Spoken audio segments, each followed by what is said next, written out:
Everyone. We're happy that you're here. Good afternoon and or good morning or good evening, wherever you're zooming in from.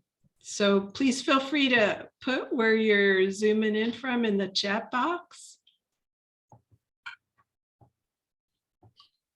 And an intention for today.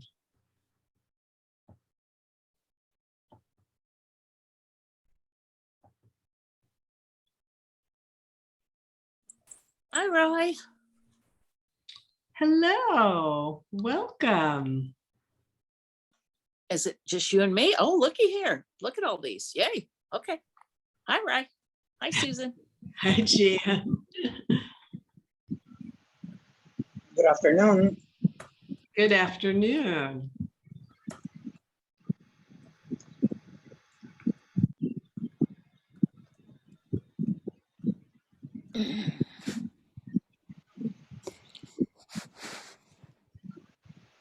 Okay, well, welcome everyone. We're going to get started in just one more minute.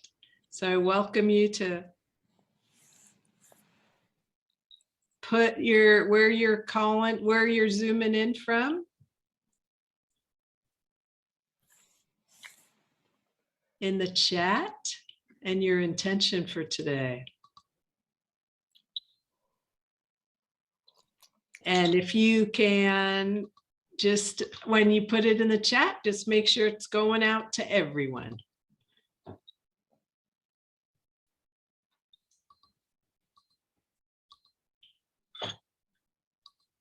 Okay, so we're gonna get started as people join us. I want to welcome you warmly to our time together today.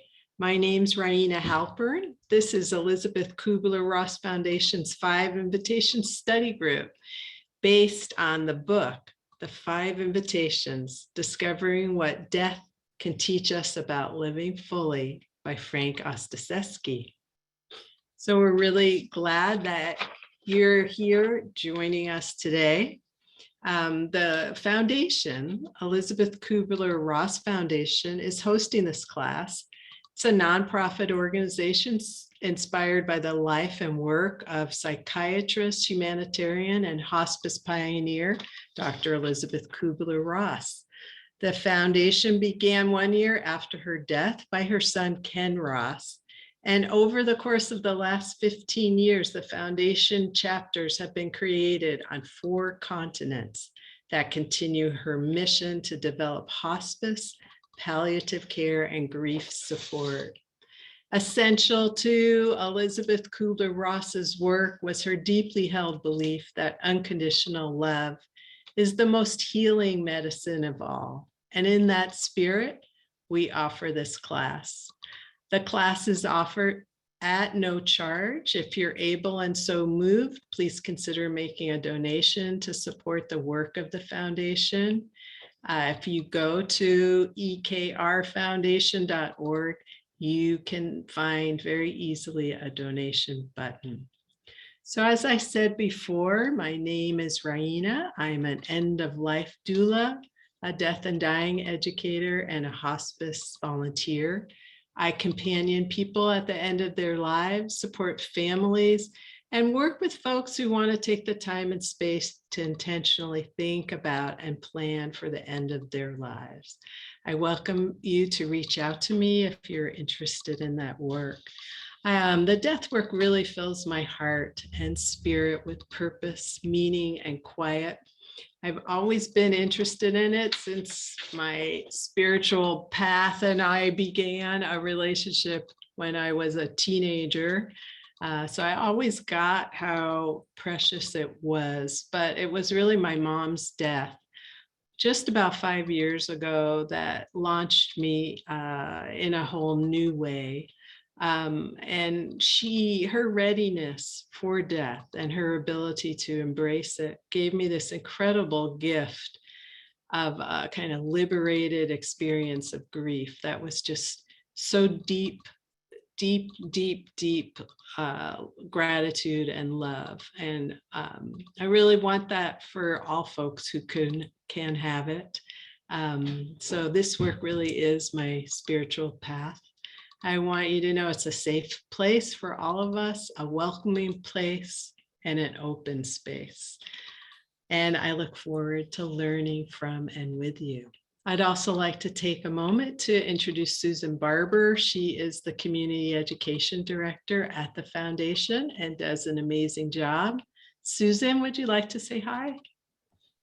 Just want to welcome everybody. We're so grateful. Rye offered this when we were both at Mission Hospice a couple of years ago, and we had about 50 people sign up and about 30 people that would come.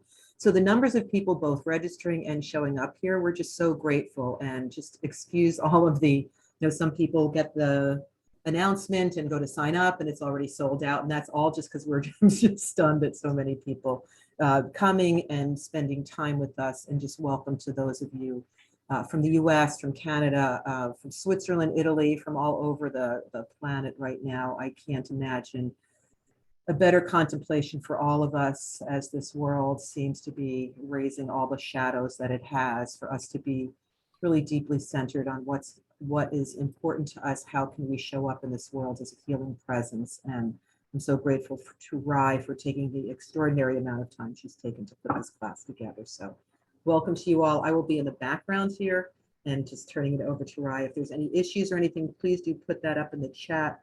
A number of you have chatted to me saying that you can only chat to me. So take your cursor down into that little chat area next to the smiley face. You will see 3 little dots. And if you click on them, down at the bottom, we'll say everyone. Make sure that the check mark is checked there. If it's checked to host and co-host, it only comes to me. So thank you all and welcome, and thank you, Rye. Great. Thanks, Susan. So just real briefly, our format for today. So as you know, each of our 5 sessions, we focus on a different invitation. So I hope if this is your first time and you missed the first invitation, I hope you have a chance to go back and read it, because they do each build from each other, and they're kind of wonderful meditations. We record each session and they will be posted on the Foundation's website. We will have a short meditation and a time to contemplate the questions that Frank, the author, has written about each invitation. And we'll show a clip of Frank talking about the month's invitation.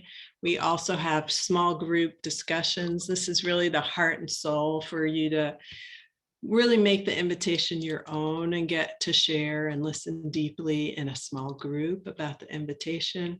And then to close, we have key takeaways, a wonderful poem today by Rumi, and closing. So with that, we're going to... Right, could I just say one thing? I'm so sorry to interrupt you, because a couple of people emailed today about the 5 questions, just to let everybody know that embedded in the Eventbrite reply you get when you register, and then each of the 3 emails that you'll receive with the Zoom link and the reminders about the timing, we've also embedded the chapters to read for each week and the 5 questions that we'll be considering each week. So please do use those as resources. Thanks. Yes, and just to add to that, I will share my screen and you'll see the questions up on the screen a little bit later. So you have them both through the email Susan sent, you'll get them on the shared screen, and then you'll hear them during our meditation. So you don't have to worry about it. We'll make it real accessible to you to be able to contemplate these questions. So I hope you're comfortable right now. I am going to spend just about 2 minutes reading a few excerpts that Frank wrote about this invitation that I think are really of essence. And then we will go into a meditation. And I'll talk about that in a moment. But I just wanted you to just get relaxed and comfortable so you can just receive his words. So our intention is to explore the book fully, how contemplating death can inspire us to live more fully. Our first invitation was don't wait, seize the day. Our second invitation builds from that. Welcome everything, push away nothing. I have a couple excerpts I'd like to read to you. The word welcome connotes an invitation. In welcoming everything, we don't have to like what is arising. It's actually not our job to approve or disapprove. The word welcome confronts us. It asks us to temporarily suspend our usual rush to judgment and simply be open to what's happening. Our task is to give our careful attention to what is showing up at our front door, to receive it in the spirit of hospitality. Welcome everything, push away nothing. 2, when we are open and receptive, we have options. We're free to discover, to investigate, to learn how to respond skillfully to anything we encounter. We can't be free if we are rejecting any part of our lives. With welcoming comes an ability to meet and work with both pleasant and unpleasant circumstances. At the deepest level, this invitation, like life itself, asks us to cultivate a kind of fearless receptivity. Welcome everything, push away nothing, cannot be done solely as an act of will. To welcome everything is an act of love. And our third and final excerpt from this invitation. Rest in love. Rest in love. When people are sick or wounded, just love them. Love is the very human quality that allows us to welcome everything, not just what we prefer. In love, there is no separation. Caring for all things is therefore a natural act of love. Nothing remains isolated. When we live from the vantage point of boundless love, we begin to see all the points of connection that join us together. So I hope you found those 3 quotes meaningful. We're going to now sit together for about 5 or 6 minutes. The first few minutes we'll sit together in silence, and then I will read each of the 5 questions that I will later share with you on the screen. I will read each question twice, and just notice if any of the questions resonate with you.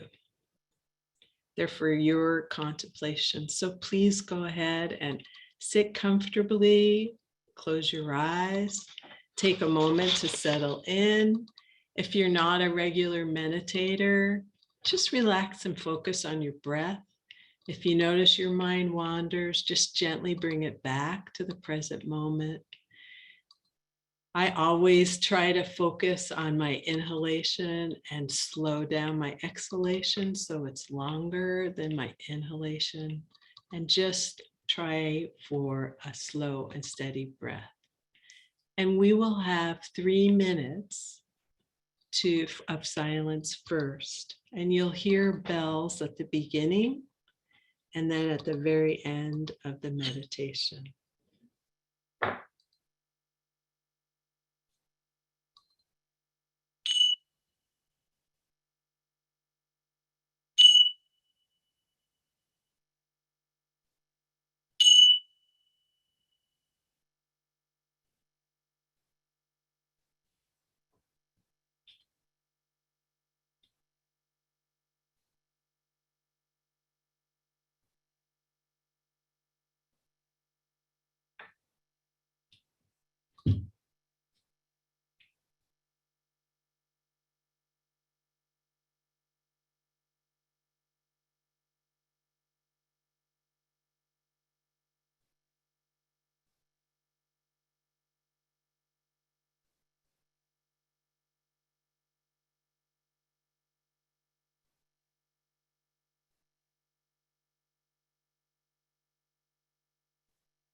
Going to go ahead and read the questions now. Welcome everything, push away nothing, cannot be done solely as an act of will. To welcome everything is an act of love. Question 1. What is your tolerance for the unknown? 2. Discuss the difference between acceptance and resignation. How do they feel different in your heart?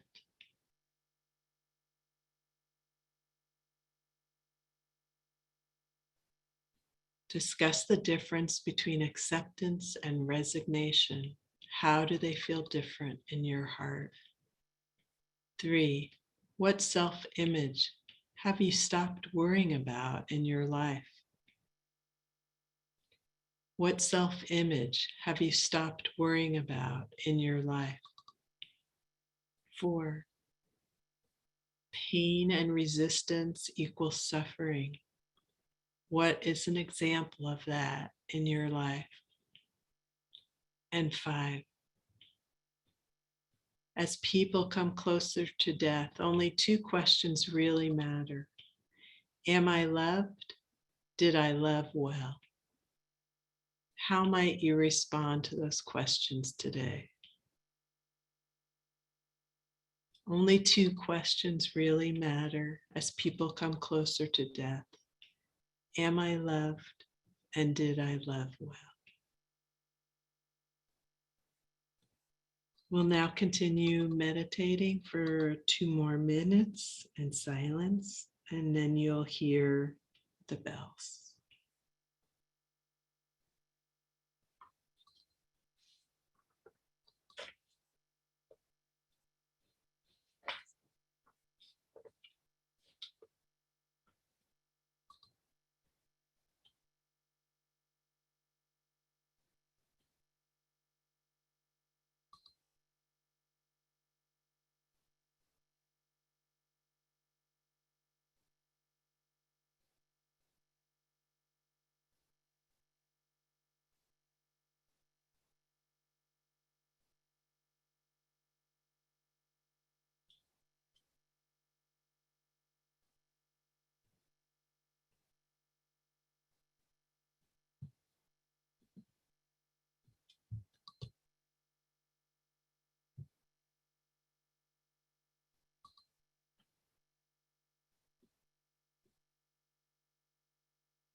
Welcome back, everybody. I put the questions in the chat. I will also share them on screen in just a little bit. So I hope that meditation and contemplation of the questions was good for you. We're going to get to listen to Frank now talking about this Welcome Everything invitation by video. It's 10 minutes in length, so I hope you're comfortable. I will be turning off our chat and our chat for now. So hopefully, if there's any technical problems, I guess, Susan, you will hear from people, right? If there's any technical problems with the audio, right?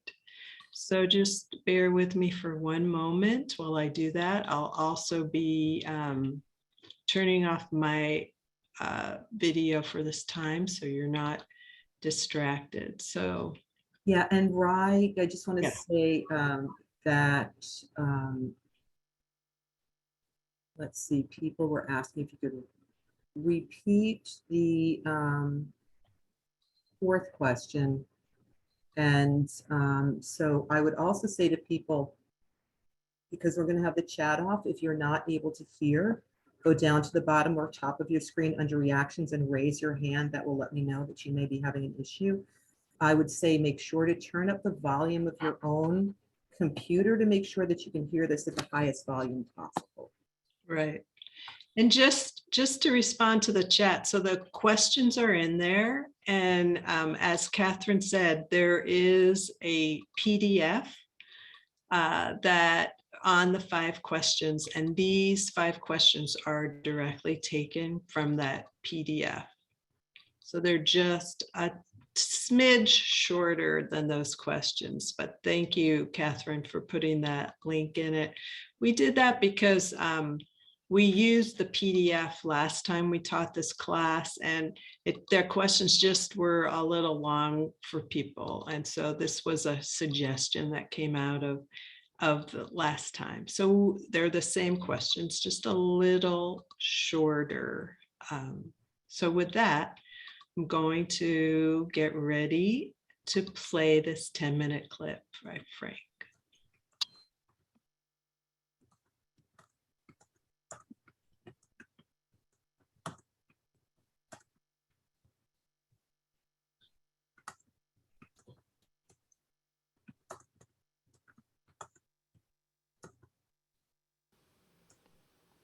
Okay, that's the first one. Salutation is welcome everything, push away nothing. Now that's great. That would make a good bumper sticker, I think. But like, how do you do that, you know? You know, the word welcome, it actually confronts us. It asks us to temporarily suspend our judgment and to simply meet or be open to whatever's happening. You know, we don't have to like what's arising or agree with it, really. Our task is just to meet what's showing up at our door. You know, I have a friend who went to dinner at the home of an eminent psychiatrist, and the psychiatrist had developed Alzheimer's disease. And the friend rang the bell, and the man opened the door, and he stood there blankly for a few moments, and he said, "I'm so sorry, I just don't remember people's faces anymore, and I certainly don't remember their names. But I know that this is my house.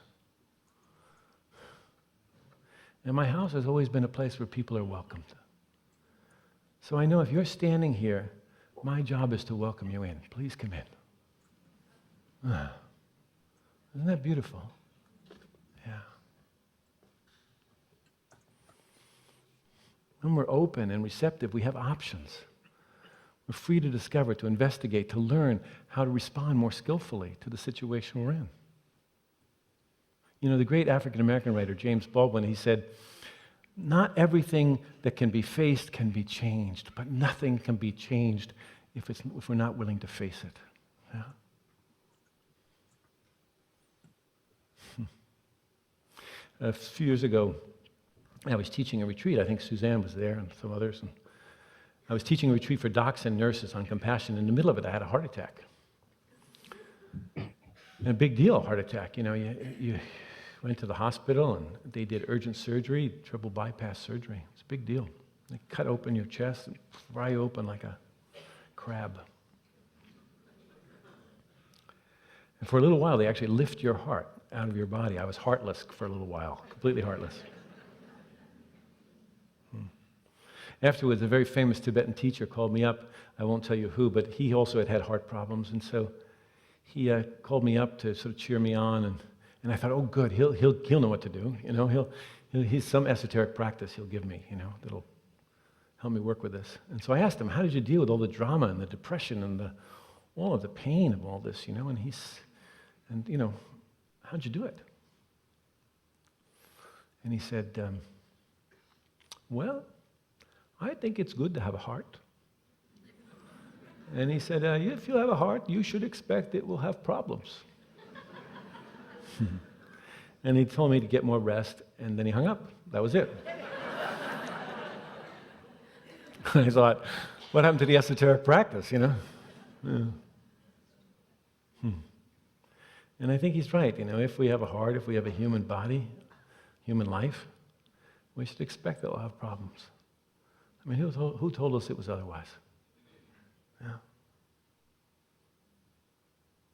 I was sitting in my office one day, probably like David, writing a grant report or something, And the phone rang, and I answered the phone, and it was a gentleman on the other end of the line, and he said, I understand you could help us keep our son at home when he dies. And I said, yeah, I could do that. I said, when the time comes, call me, and we'll talk it through. He said, no, you don't understand. He's just died. Could you come now?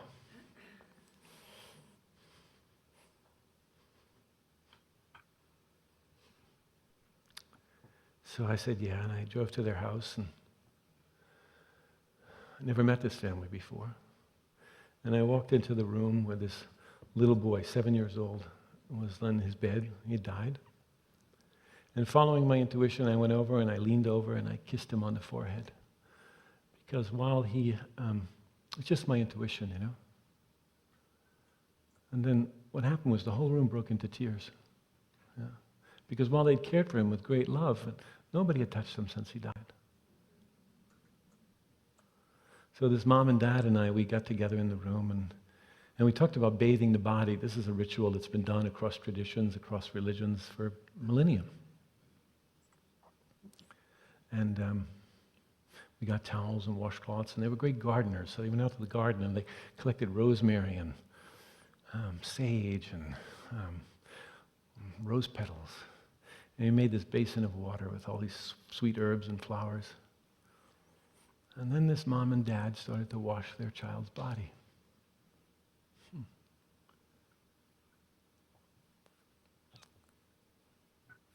I remember they started at the back of his head, and they washed the back of his head and down his back a little bit. And they had to stop a lot. Tell me stories about him. This mom would find every little nick or scratch on his body and take care of it with so much love, Sometimes it was too much for the dad. He had to go over and stare out the window for a while. It took a long time to bathe this child. A couple hours. I remember the mom, she got to his toes and she counted his toes. She said she'd done that when he was born.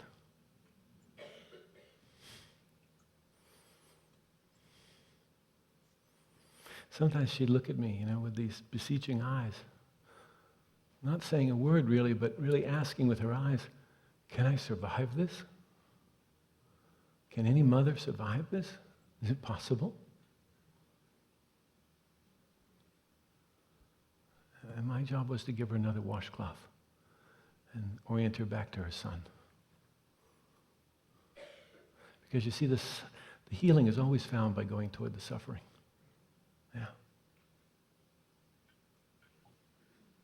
She bathed up the front of his body, I remember, and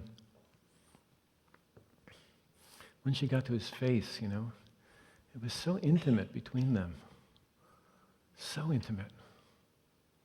No separation, really. Maybe like the moment when he was born. The moms in the room, that experience of breastfeeding your child, or that moment perhaps after birth where you feel you're one being, really. Nothing separating you from your child. It was like that. She burned through a great grief that day. I don't mean her grief was over. That's not so. I mean that there was no separation between mother and child.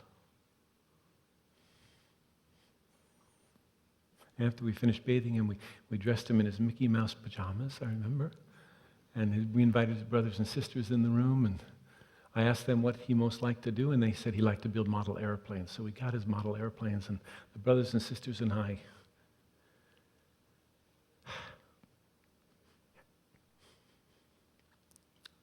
we made a mobile out of his airplanes and hung them over his bed, you know. Yeah.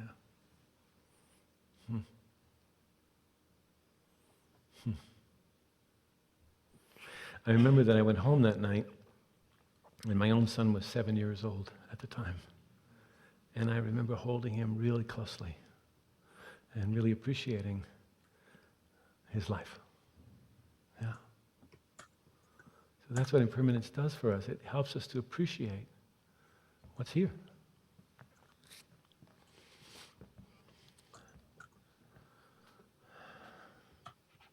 I think to be human is much more than getting born and getting a good education and finding a great job with the right partner and getting a house on a pretty street so that we can go to sleep and wake up and do it all over again. I think this invitation is an invitation to feel everything, to come into direct contact with this strange and beautiful and horrible and often perfectly ordinary thing we call life. It's an opportunity to be conscious of the fact that some of us will make war while others of us make love. And to recognize the truth that there are babies like my granddaughter who get born into the loving arms of a mother who kisses her bright future into her cheeks every day. And there are babies like my friend Caroline whose mother left her in a dumpster.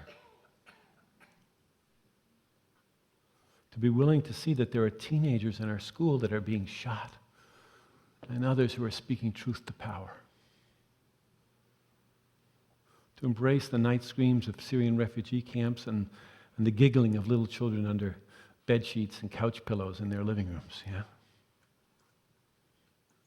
There's devastation and there's hopelessness and there's passion in the Holy Communion to creating a better future for everyone. Welcome everything, push away nothing. The third invitation.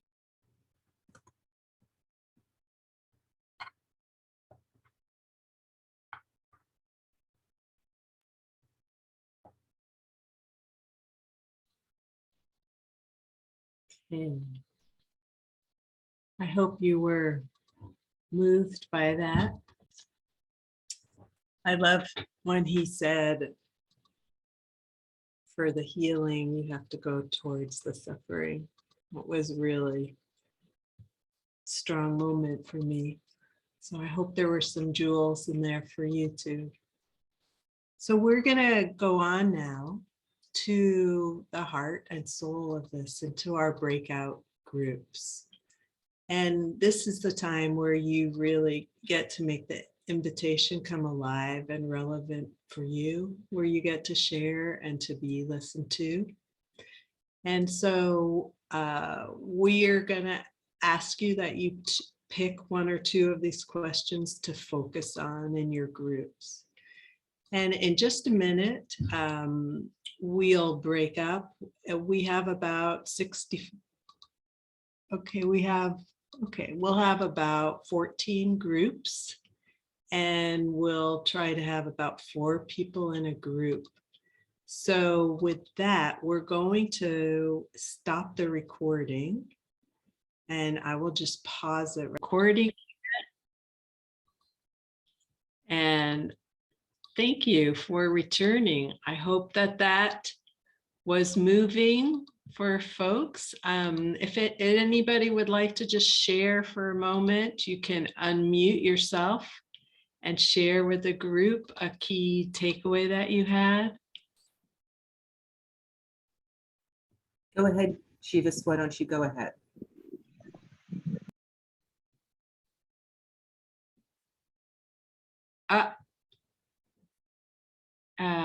You have to unmute. see. Yeah, if people would just do the raise your hand using the reactions icon down at the bottom, if you click on that little smiley face guy, it will say raise hand, and then Rye can just track this. I can unmute you very easily. So Diane, did you want to speak? If you do, you need to unmute yourself. Okay, Okay. well, I just wanted to share that I appreciated the experience with my two people there. Rose, I think it was Rosemarie and Claire.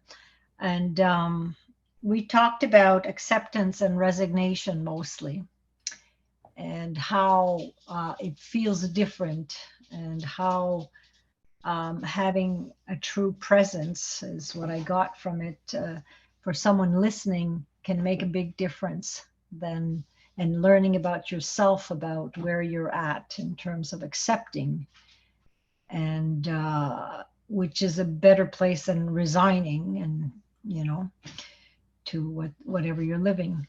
So I appreciated the time that I could spend with the two my two colleagues there.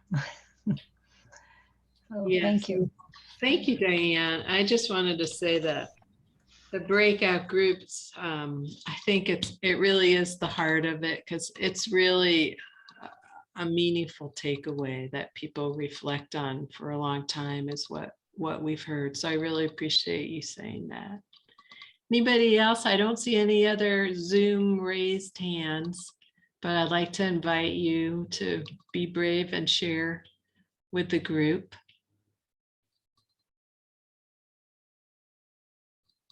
There's a Well, take. I don't see a way to raise my hand, to tell you the truth. I go into reactions and there isn't a hand there, but I will speak anyway, if that's all right. Okay. I have to say that I'm always reluctant to do breakout groups, and in these last two times, today and the time before, it was such a wonderful experience for me. And I have a feeling that I'm not going to remember that next time either, which is sort of a gift, because then you get to experience the appreciation of it each time. But it's just like, no, not that. It's just. I know, Linda, I so appreciate that, because I was just telling Susan during the breakout groups how I'm one of the people that tends to not go to breakout groups. And when I do take the risk and open up, it's just so meaningful. And so I really appreciate what you're saying, Linda. Teresa, you got to unmute, Teresa. Yes, there were three others, and there was a lady, I think her name was Jen, and she recently moved to South Carolina. I don't know how to connect with her, but I think she's new there and doesn't know a lot of people. And I wanted to some way or another connect her with my friend Jan, who does the Death Cafes here.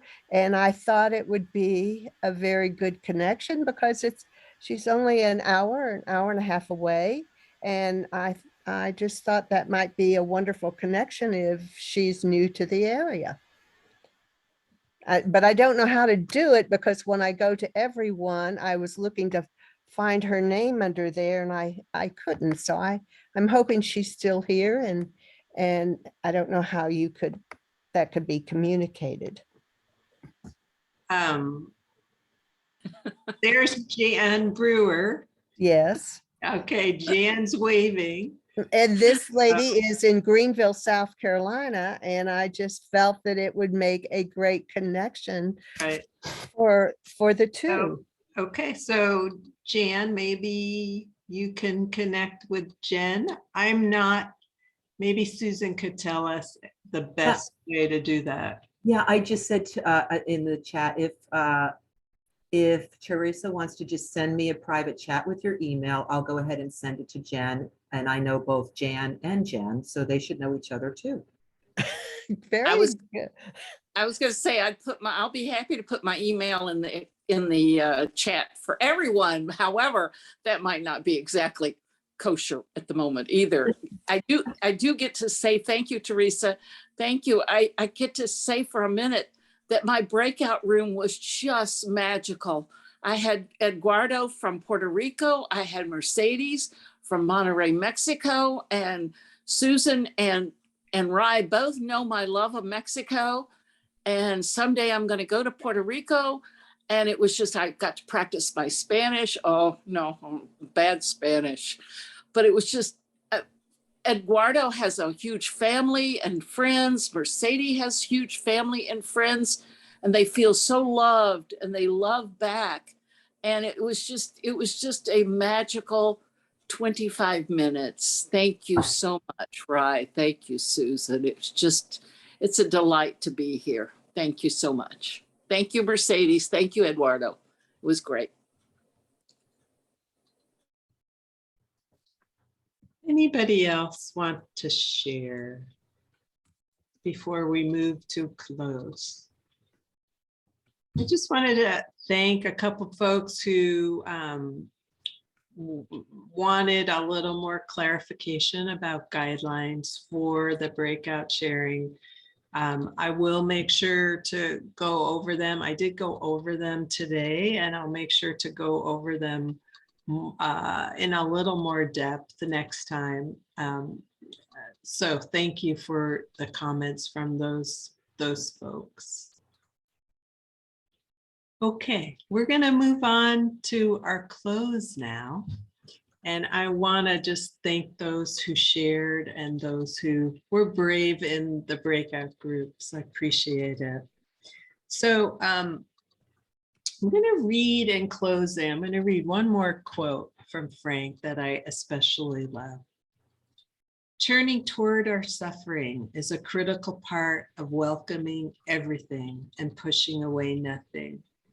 This invitation means that no part of ourselves or our existence can be left out, not the joy and wonder, nor the pain and anguish. All are woven throughout the very fabric of our lives. When we embrace that truth, we step more fully into life.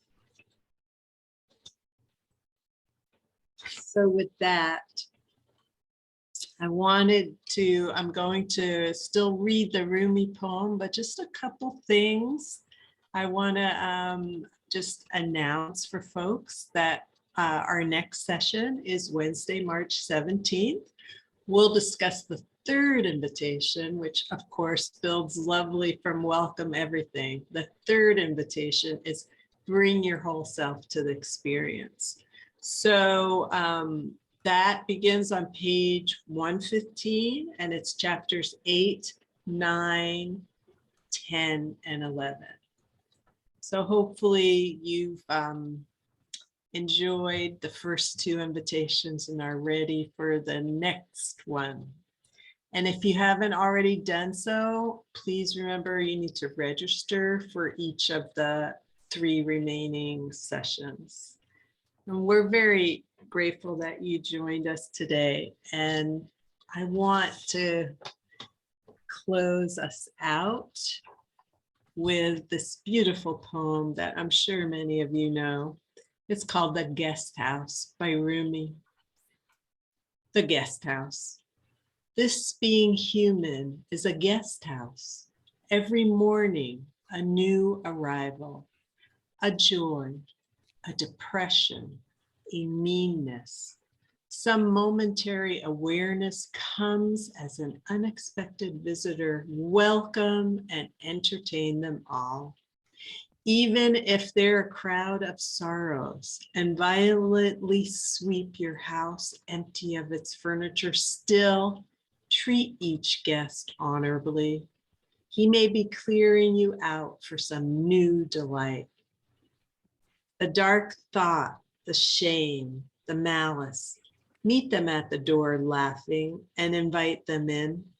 Be grateful for whomever comes, because each has been sent as a guide from beyond.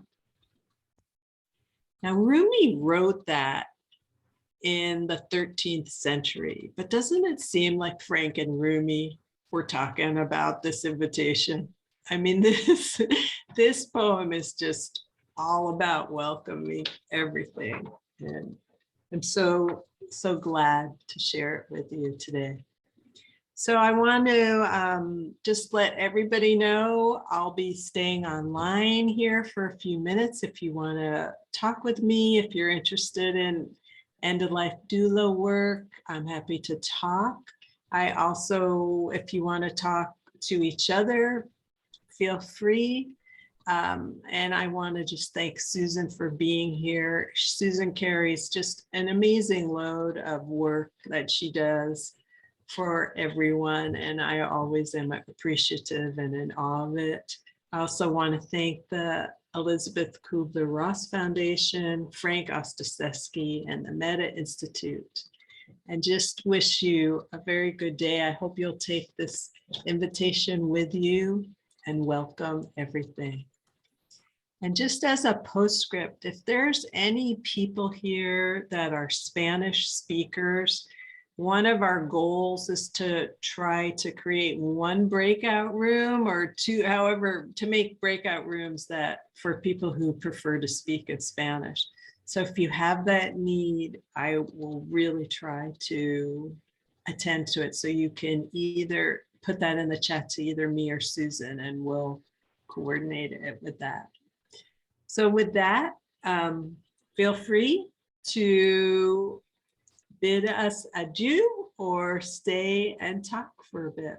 We'll be here for a few more minutes. Thank you very much. Appreciate it very, very much.